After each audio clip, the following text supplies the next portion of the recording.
नमस्कार। तो आइए हम समझते हैं वही ये बाजार एक सामाजिक संस्था के रूप में। ये आपका पार्ट सेकंड है। पार्ट फर्स्ट मैंने आपको पहले इसका वीडियो बना दिया है। तो पार्ट सेकंड में जहाँ तक कि हमने पार्ट फर्स्ट में देखा था कि भाई किस प्रकार से बाजार एक सामाजिक संस्था है, और फिर एडम स्मिथ इस बाजार के अर्थव्यवस्था के संबंध में क्या बात करता है। फिर उपनिवेशवाद से पहले क्या नाम है भारतीय अर्थव्यवस्था, और उपनिवेशवाद के बाद के भारतीय अर्थव्यवस्था पर क्या क्या प्रभाव पड़ा, ये सारे हमने पढ़ लिया था पार्ट फर्स्ट के अंदर। अब यहाँ पे पार्ट सेकंड है। पार्ट सेकंड में जो हमें बताने की कोशिश किया गया है कि गांव में लगने वाले बाजार, ध्यान रखिए, यानी कि देखा जाए गांव में लगने वाले बाजार दो प्रकार के थे। एक तो था साप्ताहिक, ध्यान रखिए, साप्ताहिक आदिवासी हाट। पहले समझना जरा, यानी कि कई जगहों पे शहरों में आप लोगों ने देखा होगा साप्ताहिक बाजार लगता है, ध्यान रखिए, सोम बाजार, वीर बाजार, बुध बाजार, इस तरह से कई, शनि बाजार, इस तरह से कई सारे बाजार लगता है। लेकिन यहाँ पे देखना साप्ताहिक आदिवासी हाट, हाट का मतलब होता है बाजार, ध्यान रखिए, यानी कि यहाँ पे देखा जाए गांव में लगने वाले बाजार की बात करा गया इसके अंदर। तो गांव में लगने वाले बाजार में ये दो प्रकार के, एक है साप्ताहिक जो आदिवासी एरिया में लगता था हाट, ध्यान रखें, और दूसरे पारंपरिक, ध्यान रखें, पारस्परिक या पारंपरिक व्यापारिक समुदाय। यहाँ पर क्या था कि भाई जो दक्षिण भारत के जो नाकाटार समुदाय था, ध्यान रखें, नाकाटार समुदाय, ये कहीं ना कहीं आपको बताइए भाई किस तरह से ये एक व्यापारिक समुदाय के रूप में या व्यावसायिक समुदाय के रूप में सामने आया था। फिर भी कहीं ना कहीं बनिया समुदाय, ये तो दक्षिण भारत के अंदर था और ये उत्तर भारत के अंदर बनिया समुदाय। कई बार ऐसा भी देखा गया ये दोनों तो कहीं ना कहीं वैश्य से जुड़े हुए थे, नहीं कहीं ना कहीं एक इस आधार पे देखें, ब्राह्मण, क्षत्रिय, वैश्य, शूद्र के आधार पे देखें तो ये दोनों कहीं ना कहीं वैश्य से जुड़े हुए थे। लेकिन वहीं अगर हम बात करें, इस वैश्य के अलावा और भी कई सारे ऐसे लोग थे जो कि कहीं ना कहीं व्यापार से वो जुड़े हुए थे। उनमें से कई सारे धार्मिक समुदाय के लोग थे। उसमें देखें तो पारसी, सिंधी, बोहरा, जिसे आज हम जैन कहते हैं, ध्यान रखें, ये सारे ऐसे समुदाय थे जो कहीं ना कहीं वैसे ना हो करके लेकिन कहीं ना धार्मिक रूप से व्यापार में ये जुड़े हुए थे, ध्यान रखें। और ऐसा देखा गया, ये कहीं ना कहीं लगभग देखा जाए तो पूरे भारत में ही ऐसा देखा गया था। फिर यहाँ पे अगर हम बात करें जजमानी व्यवस्था, अगर हम बात करें जजमानी व्यवस्था, तो जजमानी व्यवस्था हम उसे कहते हैं जहाँ पे पैसों का लेन देन होता है। जैसे कि बोला गया, कह रहा है कि उत्तर भारत के अंदर, उत्तर भारत के गांव के अंदर इस प्रकार के ऐसे, यानी कि ऐसा सिलसिला, यानी कि पैसे का जो लेन देन का जो इस्तेमाल किया जाता था, ऐसे पैसे का लेन देन का जो किया था उसे कहीं ना कहीं जजमानी व्यवस्था के रूप में माना गया। कह रहा है कि यह व्यवस्था वस्तु विनिमय पर, कई बार देखा गया वस्तु विनिमय पर आधारित होता था। ये व्यवस्था कहीं ना कहीं वस्तु विनिमय पर आधारित हो। और यहाँ पे ये भी था, ध्यान रखिए, यहाँ पे बोला गया, कह रहे कि जजमानी व्यवस्था पैसों के लेन देन ना हो करके बल्कि वस्तुओं का लेन देन था, ध्यान रखें, यानी कि वस्तु विनिमय पर आधारित था। कह रहे कि जजमानी व्यवस्था जातिगत आधार पर भी कहीं ना कहीं आधारित था और कई सारे आदर सम्मान का भी प्रतीक माना जाता था, ये समझिएगा। फिर यहाँ पे बोला गया पढ़े, फिर एक आपको समझिए रहा, यहाँ पे एक पढ़े है और एक है पढ़ेकरण। तो यहाँ पे एक है पढ़े, तो यहाँ पे क्या बोला है, कह रहे कि जहाँ पर एक ऐसी व्यवस्था जब कोई वस्तु का खरीदा हुआ बेचा जा सके उसे कहते हैं पढ़ेकरण। ध्यान रखें, यह पूंजीवादी प्रणाली पर आधारित होता है, ध्यान रखें, ये कहीं ना कहीं ये जो पढ़ेकरण है वो कहीं ना कहीं पूंजीवादी प्रणाली पर ये आधारित होता है और पैसों का भी लेन देन, यानी कि पूंजीवादी प्रणाली पर ये आधारित होता है, ध्यान रखिए, ये पढ़ेकरण। फिर यहाँ पे इसी में ही बोला गया, कह रहे कि और इसमें श्रमिक और मजदूर पर काफ़ी ज़्यादा बल दिया था, यानी कि आपको बताइए जहाँ पे पूंजीवादी बात आ जाए, पैसे, श्रमिक, ये इन सभी के बारे में तो बात करेगा ही करेगा।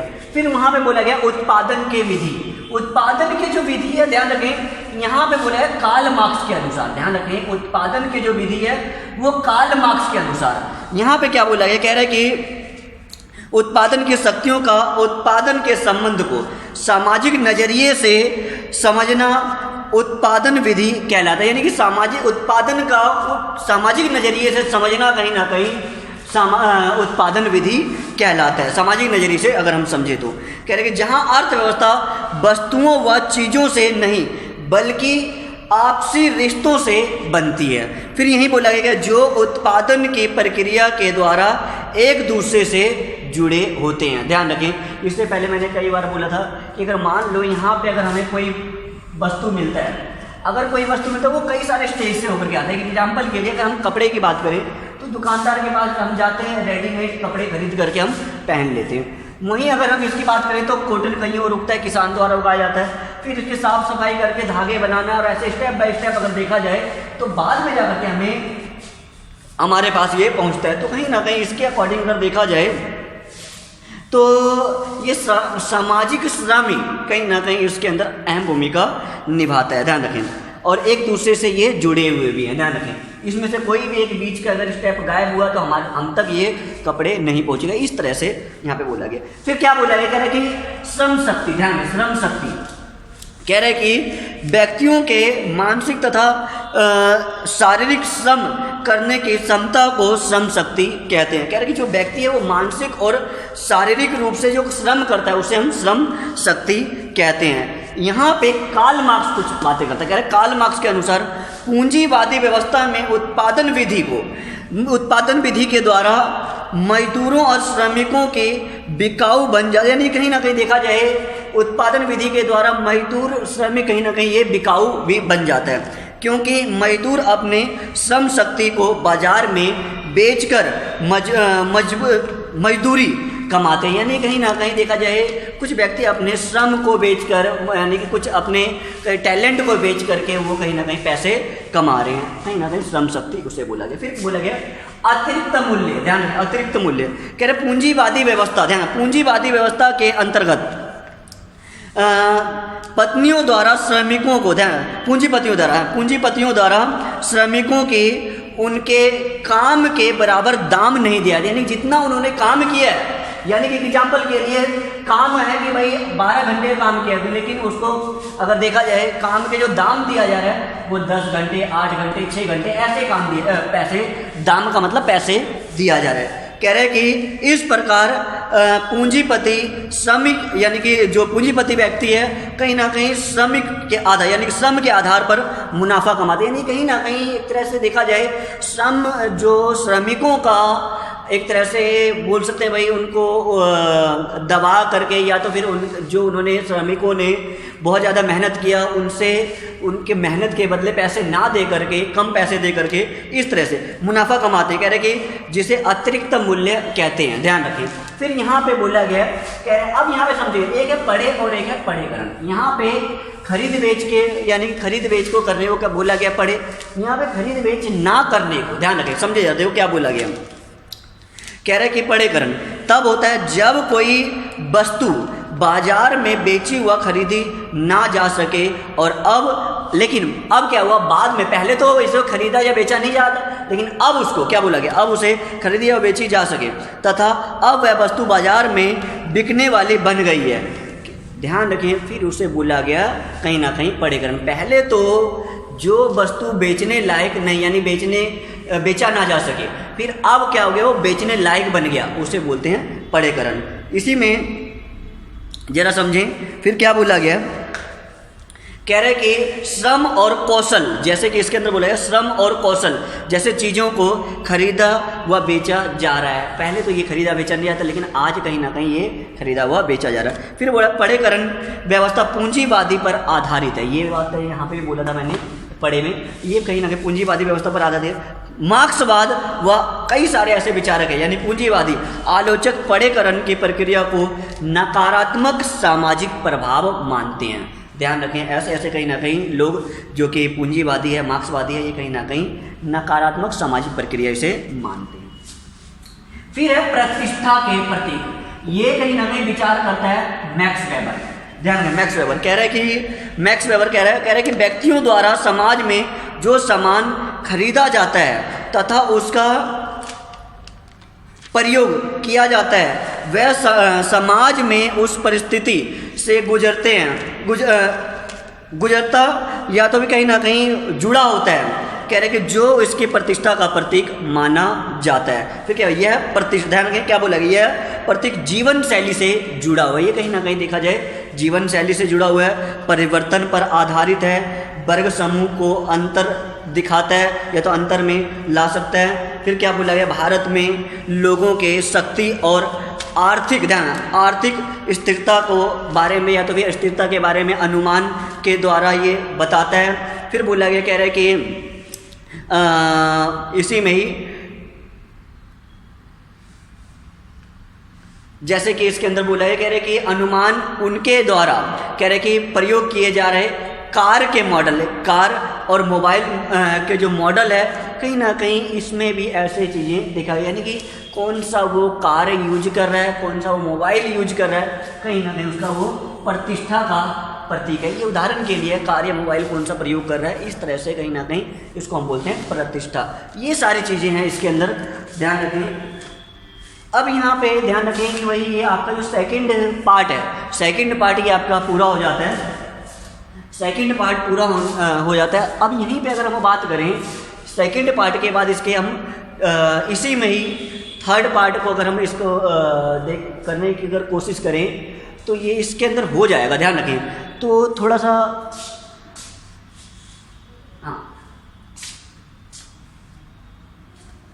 सेकंड पार्ट में, हाँ सेकंड पार्ट में ये सारे, और सेकंड पार्ट के आगे भी है, जरा और भी समझने की कोशिश करें क्या बोला गया इसके अंदर।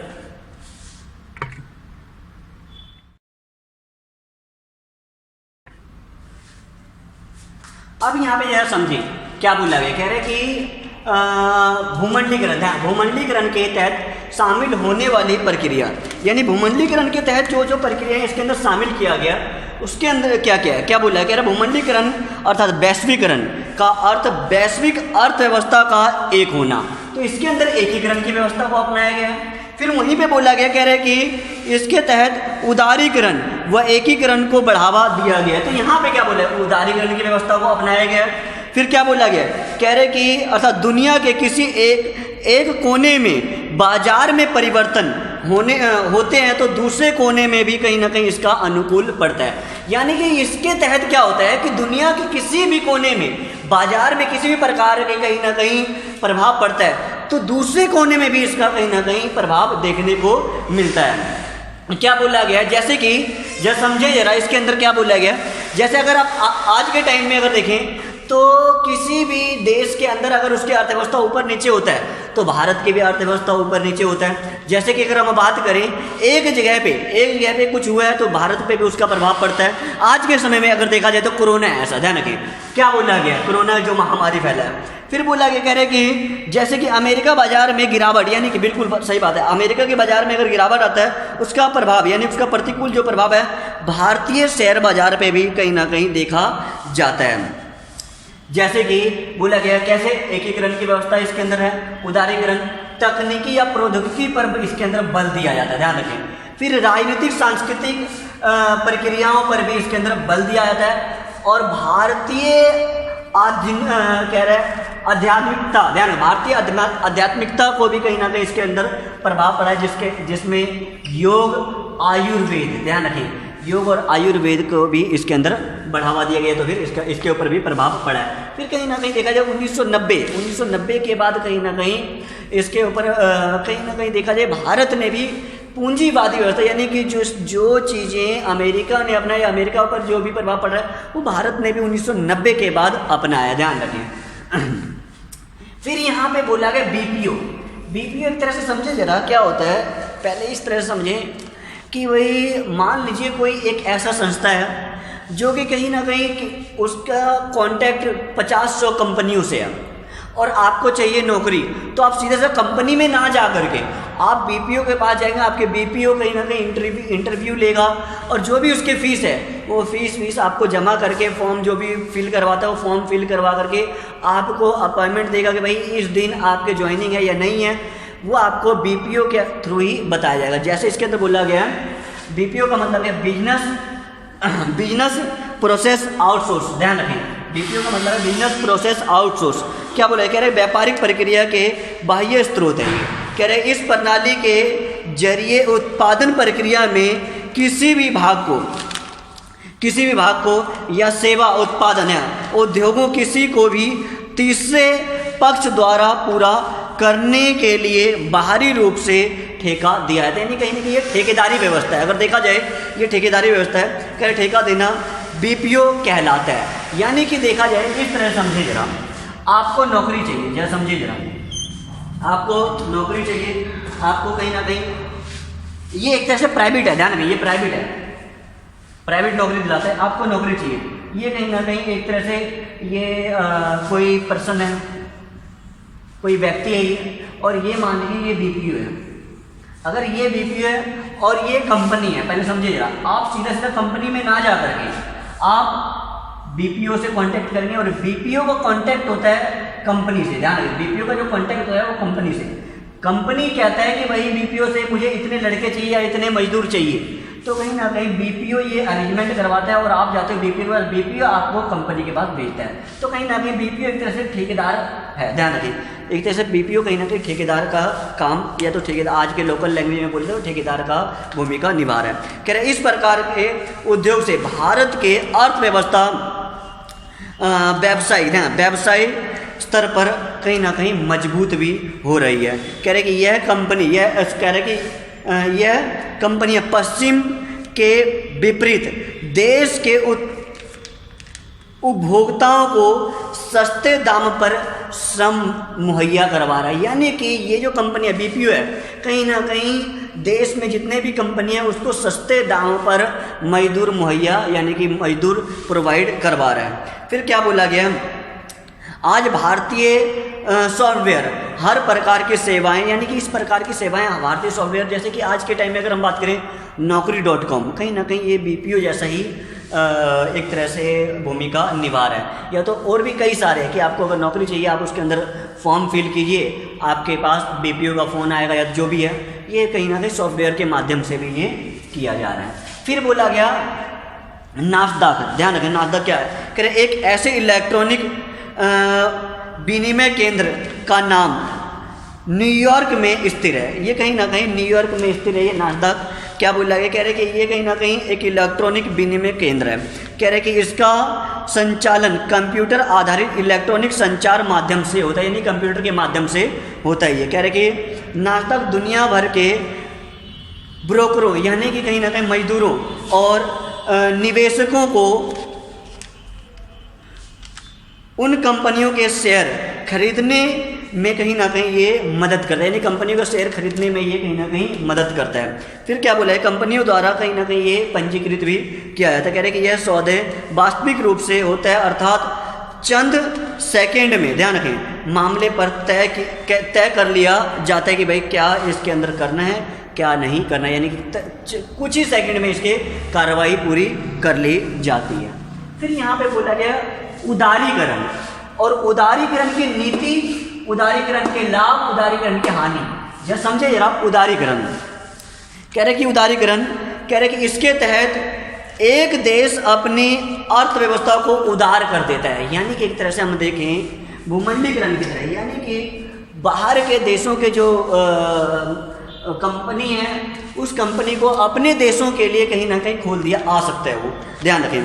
कह रहे हैं कि दूसरे देशों के आर्थिक मंदी के रूप में प्रयोग करने की आज्ञा देता, मंडी के रूप में कहीं ना कहीं प्रयोग करने के लिए आज्ञा देता है। आज के टाइम में अगर देखें तो बहुत सारी कंपनियां भारत के अंदर आया, कहीं ना कहीं भारत की सरकार ने उदारीकरण को ही अपनाते हुए बाहर के जो कंपनी भारत के अंदर आए एक मंडी के रूप में वो इसको प्रयोग कर रहा है। कह रहा भारत में यह विचारधारा भूमंडलीकरण के साथ आर्थिक संकट से बचने के लिए, या तो आर्थिक संकट से बचाने के लिए 1990 के दशक में भारत के अंदर आया था। ध्यान दें, जब आपको पता होगा कि भारत के पास बहुत ही, यानी कि लगभग देखा जाए हफ्ते भर के लिए पैसा रह गया था, तब कहीं ना कहीं ये डिसीजन लिया गया था भूमंडलीकरण को अपनाया जाए, और उसी टाइम में वैश्वीकरण को भी अपनाया गया, ध्यान उदारीकरण को भी अपनाया गया। उदारीकरण को क्या बोला गया, कह रहे उदारीकरण की नीति, कह रहे सरकारी हस्तक्षेप इसके अंदर कम करता है, यानी कि सरकारी हस्तक्षेप इसके अंदर कम से कम होना, यानी सरकारों का इसके अंदर किसी भी प्रकार का हस्तक्षेप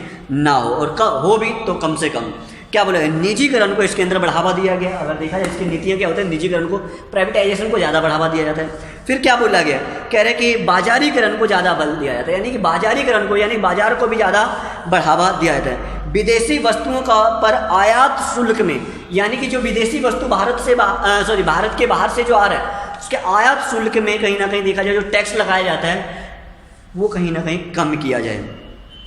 फिर क्या बोला गया, कह रहे विदेशी कंपनियों को व्यापार के लिए लाइसेंस प्रदान किया जाए, यानी कहीं ना कहीं ये नीतियाँ क्या है, विदेशी कंपनियों को लाइसेंस प्रदान किया जाता है व्यापार करने के लिए, और लाइसेंस लेने की जो प्रक्रिया होगा बहुत ही ईजी होगा। इस तरह से कहीं ना कहीं ये नीतियाँ इसके अंदर। फिर इसका लाभ क्या हुआ, अगर उदारीकरण आया तो इसका लाभ क्या हुआ, क्या बोला गया, आर्थिक स्थिति में सुधार हुआ। कहीं ना कहीं देखा जाए उस सन 1992 में 1991-92 में जब पैसा भारत के पास पैसा कम रह गया था, या तो फिर मात्र हफ्ते भर के लिए पैसा रह गया था, तो अगर देखा जाए उस समय कहीं ना कहीं ये बहुत ज़्यादा लाभ था। क्या हुआ, हमारा आर्थिक स्थिति सुधारने में कहीं ना कहीं एक ये अहम भूमिका निभाया। तकनीकी व प्रौद्योगिकी रूप से ये मजबूत बनाया, विश्व अर्थव्यवस्था से जुड़ने लग गया, भारत विश्व की अर्थव्यवस्था से जुड़ने लग गया। शिक्षा, स्वास्थ्य आदि से संबंधित विकास को बढ़ावा मिला, रोजगार को इसके अंदर बढ़ावा मिला। कहीं ना कहीं बहुत सारी कंपनियां आया तो यहाँ के जो मजदूर थे, ये जो यहाँ के जो युवा थे या यहाँ के जो वर्कर थे, कहीं ना कहीं देखा जाए उनको रोजगार भी मिला। फिर क्या बोला गया, उदारीकरण से हानि क्या हुआ, अगर देखा जाए उदारीकरण से हानि क्या हुआ तो क्या बोला, कह रहे कि हमारी जो मूल संस्कृति है, मूल संस्कृति का कहीं ना कहीं विनाश हो गया। अगर देखा जाए हमारी मूल संस्कृति क्या है, अगर देखा जाए भारत के अंदर कहीं ना कहीं एक महिलाओं के अकॉर्डिंग देखें तो कहीं ना कहीं साड़ी सूट सलवार इस तरह से है, लेकिन हमारी मूल संस्कृति ये अब कोई साड़ी सूट सलवार ना पहन के जीन्स टॉप, ये सारी चीज़ें जो कहीं ना कहीं मूल संस्कृति खराब कर दिया। जो हमारे खान पान कहीं ना कहीं खराब हो गया, कहीं ना कहीं हमारे जो पूजा पाठ का जो तरीका था वो कहीं ना कहीं बदल गया। ये कहीं ना कहीं मूल संस्कृति हमारा धीरे धीरे क्या हो गया, इससे खराब हो गया। फिर क्या, हम पश्चिमीकरण को बढ़ावा देने लग गए, यानी कि हम बातें करने में भी कई सारे ऐसी चीज़ों, जैसे कि हम हिंदी में बात ना करके कहीं ना कहीं देखा जाए बीच बीच में इंग्लिश का प्रयोग करते हैं। तो कहीं ना कहीं इस तरह से पश्चिमीकरण को, या तो फिर हम खान पान में कहीं ना पिज़्ज़ा बर्गर इस तरह से इस्तेमाल हम कर रहे हैं, या तो खाने पीने में। तो यहाँ पे फिर बोला गया जो हमारे लघु कुटीर उद्योग था उसका कहीं ना कहीं विनाश होने लगे, या तो वो कहीं ना कहीं ख़त्म होने लग गया। बेरोजगारी बढ़ने लगी क्योंकि मशीनें आया, पहले समझे इस समय मशीनें आया, जो हाथों से काम करने वाले लोग थे कहीं ना कहीं वो हाथों से काम करने वाले लोगों को कहीं ना कहीं कमी आने लग गया। और हाथों से काम करने वाले जब लोगों की कमी आने लगी तो कहीं ना कहीं देखा जाए बेरोजगारी बढ़ने लग गया। जो हाथों से काम, एक एग्जाम्पल के लिए अगर हम इस तरह से समझें, एक मोची होता है जो उस समय अगर देखा जाए पूरे दिन भर में 2 जोड़ी चप्पल बनाता था। आज के टाइम में वही मशीनें अगर वो पूरे हाथों से अगर कोई मोची पूरे दिन में 2 जोड़ी चप्पल बना रहा है तो कहीं ना कहीं ये मशीन है, मशीन से 1 घंटे में कहीं ना कहीं 2000-5000 चप्पल बना देगा। इस तरह से कहीं ना कहीं हानि हुआ, जो या तो बेरोजगारी बढ़ने लग गया इस तरह से, जो कि अगर देखा जाए 1000 लोग मिल करके 2000 चप्पल बनाएंगे तो यहाँ पे एक मशीन, एक ही लोग कहीं ना कहीं पूरे 2000 चप्पल बना रहे। तो बाकी जो इस तरह से देखें 999 लोग हैं वो तो बेरोजगार हो गए, कहीं ना कहीं बेरोजगारी बढ़ गया। फिर क्या बोला, इसमें अमीर गरीबों में कहीं ना कहीं अंतर बढ़ना शुरू हो गया। अमीर गरीब में कहीं ना कहीं अंतर बढ़ने लगे क्योंकि अमीर और अमीर होते चले गए, गरीब और ज़्यादा गरीब होते चले गए। तो ये सारी चीज़ें कहीं ना कहीं इसके अंदर बाजार एक सामाजिक संस्था के रूप में जो सामने आया था, ये कहीं ना कहीं इसके अंदर देखने को मिलता है। तो ये आपका जो सेकंड पार्ट है, ये सेकंड पार्ट आपका पूरा था। और ये कहीं ना कहीं देखा जाए 4th चैप्टर, आपका जो 4th चैप्टर यानी चौथा चैप्टर है, ये चौथा चैप्टर भी आपका पूरा हो जाता है। तो आपको अगर ये लगता है भाई कोई चीज़ें मुझे समझ में नहीं आया या तो फिर ऐसा, तो ध्यान रखें और मुझे किस तरह से पढ़ाना चाहिए। हो सकता है भाई कई बच्चों को अगर समझ में नहीं आता हो तो आप मुझे इसके अंदर लिख दें कि आप ऐसे नहीं इस तरह से, या तो फिर आपको अगर किसी प्रकार से प्रॉब्लम लगती है आप वो चीज़ें लिखें ताकि उसके अंदर मैं सुधार करने की कोशिश करूँ। तो आज के लिए इतना ही। जय हिंद।